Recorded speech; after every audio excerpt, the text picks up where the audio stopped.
मैं समय हूं। मेरे बहाव के रास्ते में न किसी दुख की रुकावट है, न किसी सुख की। फिर भी कभी कभी भाग्य रेखाएं मुझे भी। फिर इस सृष्टि की दोबारा शुरुआत होगी एक नए युग के साथ, और ऐसे ही युग चक्र एक साइक्लिक ऑर्डर में घूमता जाता है।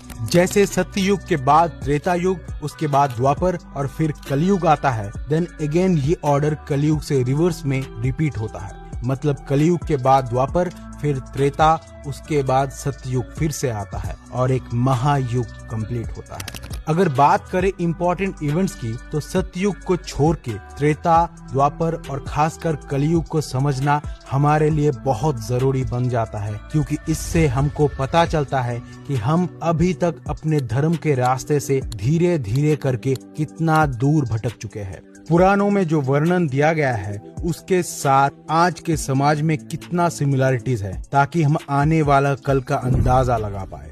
त्रेता युग में मनुष्य थोड़ा स्वार्थी हुआ, औरों से ईर्ष्या और द्वेष जैसे अवगुण मनुष्यों में जागने लगा, लेकिन अधर्म की मात्रा फिर भी कम थी। इसी युग में रावण वध के बाद श्री राम अयोध्या लौटकर राम राज्य की स्थापना की थी, और कुछ सालों बाद जब वो वैकुंठ धाम लौट गए थे, तब त्रेता युग की समाप्ति हो गई और उसके बाद शुरू हुआ कालखंड का तीसरा युग यानी द्वापर युग। इसी युग से मनुष्य की चरित्र का पतन शुरू हो जाता है। दूसरों की संपत्ति, धन और यहाँ तक कि स्त्री पे बुरी नजर डालने जैसा कुकृत्य भी मनुष्य करने लगता है।